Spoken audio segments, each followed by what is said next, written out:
La saison débute par un flashback remontant à plusieurs décennies, à l'époque où Kafka et Mina n'étaient encore que des enfants.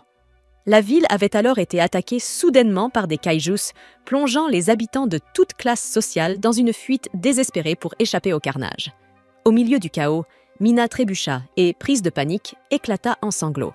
Kafka, lui aussi terrifié jusqu'à la moelle, parvint malgré tout à devenir son soutien mental. Il lui sourit de toutes ses forces et lui dit que tout allait bien se passer. Grâce à sa présence rassurante, Mina rassembla son courage et se releva. À ce moment-là, plusieurs véhicules des forces de défense passèrent à toute vitesse. Le jeune Kafka, fasciné, se mit à les acclamer avec enthousiasme, ne réalisant pas que Mina venait d'être séparée de lui. Cette même Mina, qu'il a toujours chérie plus que tout, est aujourd'hui la capitaine des forces de défense. Et elle pointe maintenant son canon sur lui depuis un bâtiment lointain. Elle ne le reconnaît plus comme son ami d'enfance, mais comme un kaiju dangereux. Kafka, totalement perdu, ne comprend pas pourquoi il est traité ainsi, sans avertissement. Contraint de se défendre, il commence par abattre les hélicoptères, avant de perdre totalement le contrôle et se transformer en un kaiju gigantesque. Heureusement, tout cela n'était qu'un cauchemar. Kafka se réveille soulagé, toujours enfermé dans l'une des cellules de la base centrale des forces de défense.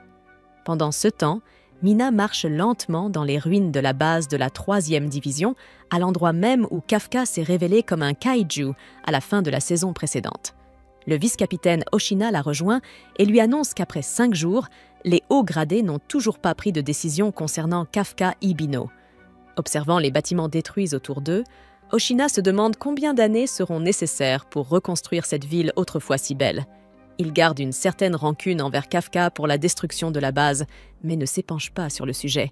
Après tout, c'est grâce à Kafka que leurs vies ont été sauvées. Mina demande alors comment vont les nouvelles recrues. Oshina lui répond qu'elles rencontrent aujourd'hui leur nouvelle unité. Justement, du côté des rookies, Ichikawa est en route, assis dans une voiture avec Furuhashi. Tous deux sont en chemin vers la division où ils ont été transférés. Mais Narumi continue de râler, disant à Hasegawa de nettoyer lui-même la pièce s'il y tient tant que ça.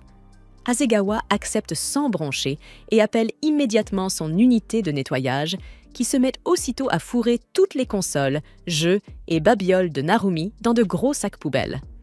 Narumi tente de résister, mais Hasegawa le soulève littéralement comme un chat récalcitrant avant de le traîner jusqu'à Shinomiya pour lui faire les présentations.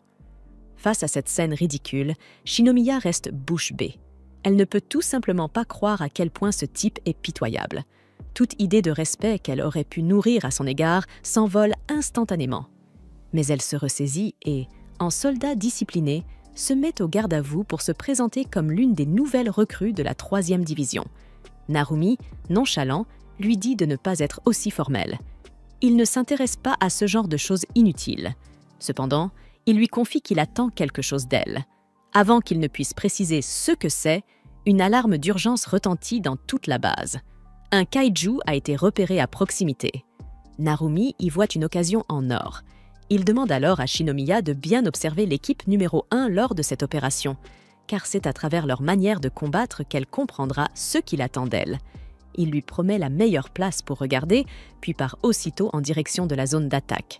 Sur la côte, les tanks des forces de défense bombardent un kaiju de type Godzilla léger qui se tient debout dans la mer, l'air parfaitement calme. Mais la créature plonge brusquement sous l'eau, frappe l'un des ponts et le fait s'effondrer, forçant les troupes à battre en retraite dans la panique. Narumi arrive sur place et analyse la situation. Il contacte ses subordonnés qui lui rapportent qu'ils sont en désavantage pour le moment. Mais cela ne semble pas l'inquiéter. Au contraire, il ordonne un changement de formation. Il désigne 3 officiers pour se déplacer vers une autre zone et engager le combat avec le kaiju, tandis que Hasegawa reste sur place pour maintenir la pression. Il observe ensuite chacun de ses hommes se mettre en mouvement, obéissant sans la moindre. Mais Narumi continue de râler, disant à Hasegawa de nettoyer lui-même la pièce s'il y tient tant. Hasegawa accepte sans sourciller et fait venir son unité de nettoyage qui commence aussitôt à jeter les jeux vidéo, consoles et jouets de Narumi dans de grands sacs poubelles. Narumi tente de protester, mais Hasegawa le soulève littéralement comme un chaton indiscipliné et le traîne devant Shinomiya pour faire les présentations. Shinomiya reste sans voix devant un tel spectacle. Elle est complètement choquée par le manque de sérieux de cet homme. Elle se dit qu'il lui sera désormais impossible de ressentir le moindre respect pour lui. Mais elle reprend son calme, se met au garde-à-vous et se présente comme l'une des nouvelles recrues de la 3e division. Narumi, visiblement peu intéressé, lui dit de ne pas faire tant d'efforts. Il ne se soucie pas des formalités inutiles. Il lui confie cependant qu'il attend quelque chose d'elle. Mais avant qu'il ne puisse lui dire de quoi il s'agit, une alarme retentit dans toute la base, signalant l'apparition d'un kaiju à proximité. Narumi voit là une opportunité en or. Il dit à Shinomiya d'observer attentivement la 1re division pendant l'opération, car c'est en les regardant qu'elle comprendra ce qu'il attend d'elle. Il lui promet la meilleure place pour assister à la scène, puis part aussitôt en direction de la zone où le kaiju est apparu. Les tanks de la force de défense tirent des missiles sur un kaiju de type Godzilla léger qui se tient tranquillement debout dans la mer. En réponse, la créature plonge habilement sous l'eau et frappe l'un des ponts, provoquant son effondrement. Les troupes, en déséquilibre, sont contraintes de battre en retraite. Narumi observe la situation et contacte ses subordonnés. 6 derniers lui confirment qu'il ne domine pas le combat pour l'instant, mais cela ne semble pas le préoccuper. Il leur ordonne de changer de position. Il désigne 3 officiers pour se redéployer dans une autre zone afin d'intercepter le kaiju, tandis qu'Hasegawa reste sur place pour continuer les hostilités. Narumi observe alors ses hommes exécuter ses ordres sans hésiter. Ils trouvent leur chemin jusqu'à leur nouvelle position. Une fois installés, ils ouvrent le feu sur le kaiju dans le but de l'affaiblir. Shinomiya observe toute la scène. C'est tout simplement phénoménal. Leur puissance est telle qu'ils semblent capables de neutraliser le kaiju à eux seuls. Grâce à leurs attaques combinées, ils parviennent à réduire l'énergie de la créature à environ 40%. Shinomiya voit là l'équipe avec laquelle elle va désormais travailler, et cela l'enthousiasme profondément. L'expérience promet d'être des plus palpitantes. Lorsque le kaiju est suffisamment affaibli, les soldats contactent Narumi pour le prévenir. Il fait donc ses adieux à Shinomiya et part au combat. Avant de la quitter, il lui dit qu'il ne cherche ni compétence, ni propreté, ni aucune autre qualité que les autres attendraient d'elle. Il n'attend qu'une seule chose, mais il ne lui dit pas ce que c'est, supposant qu'elle le comprendra en l'observant combattre. Il saute de son avion et fonce droit vers la zone du combat. Lorsqu'il atteint le sommet du kaiju, il dégaine son épée et la libère dans toute sa puissance. Il se positionne juste derrière la créature et la transperce violemment. L'attaque est fulgurante et il est clair que le kaiju ne peut pas s'en remettre. Son corps explose de l'intérieur et se disperse dans toute la mer. Le sang gicle dans toutes les directions. Le combat est terminé. Narumi s'échappe jusqu'au sommet d'une montagne, où il s'assoit et déclare enfin la seule chose qu'il attend de Shinomiya, qu'elle lui montre un jour une puissance irrésistible. Après la bataille, il se connecte pour lire ce que les internautes disent de lui. Mais il découvre que la victoire est attribuée à Hashiro, et non à lui.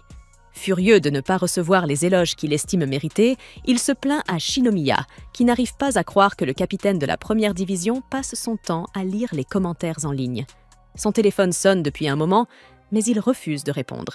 Shinomiya attire son attention dessus, mais il balaie la remarque d'un revers de main, affirmant que c'est sûrement Hasegawa qui l'appelle pour des futilités. Et en effet, il a raison. C'est bien Hasegawa qui appelait, et celui-ci fait irruption dans la pièce, pousse Narumi de sa chaise et le traîne dehors. Narumi se plaint et demande ce qu'il y a de si urgent pour qu'on l'appelle ainsi. On l'informe que cela concerne Kafka. Pendant ce temps, Kafka s'entraîne dans sa chambre. Il repense à sa conversation avec le commandant Isao au sujet de la nécessité de prouver sa valeur, et il se demande quand il en sera enfin capable. Des officiers frappent à sa porte et viennent le chercher. Lorsqu'il arrive devant le bureau d'Isao, il aperçoit Shinomiya, qui attend là.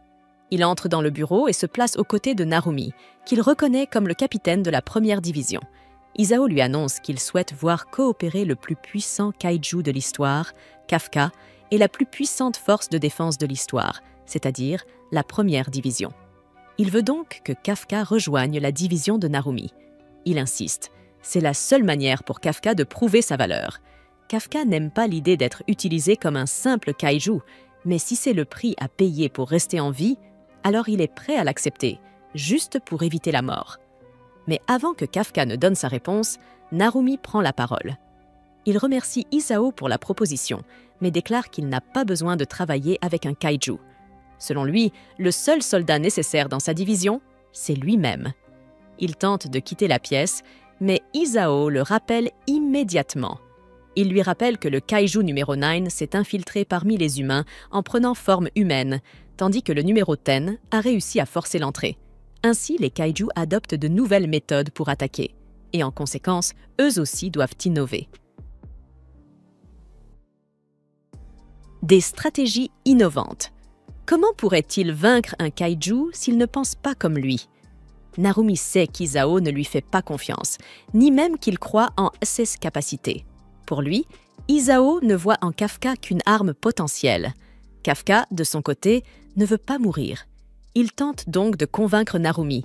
Il affirme qu'il prouvera sa valeur, non pas pour lui-même, mais pour ses camarades, à qui il a promis qu'il combattrait à leur côté. Il supplie Narumi de lui accorder une chance. Mais celui-ci ne s'intéresse ni à ses motivations, ni à ses raisons. Cependant, il accepte. Il lui dit que si Kafka se retourne encore une fois contre eux, il le tuera et portera sa peau comme vêtement. Puis, il s'éloigne, pendant que Kafka s'incline profondément, lui exprimant sa gratitude. Pendant ce temps, Hachiro est informé dans son bureau par Oshina que Kafka et les nouveaux camarades ont rejoint leurs équipes respectives. Elle se lève pour aller s'entraîner et lui demande de l'accompagner. Le soir venu, Shinomiya prépare ses affaires et quitte une pièce. Lorsqu'elle arrive dans le salon, elle regarde une photo où l'un des visages est flou, pensant à la personne qui y figure. Ailleurs, dans un laboratoire, un visiteur entre. Il s'agit d'Isao, que l'on appelle ici le directeur Shinomiya. Les habitants de la ville commencent à s'inquiéter de plus en plus à cause de la recrudescence des kaijus dans leur région. Alors qu'ils sont en train de manger, ils sentent à nouveau des secousses sismiques. Ils y sont habitués. Cela signifie une seule chose. Un kaiju approche. Ils espèrent simplement que l'attaque se termine aussi vite que les précédentes. Mais le kaiju secoue violemment la ville et tout le monde commence à fuir pour évacuer. Des enfants s'agrippent à leurs parents, certains se perdent dans la panique. L'expérience est réellement terrible.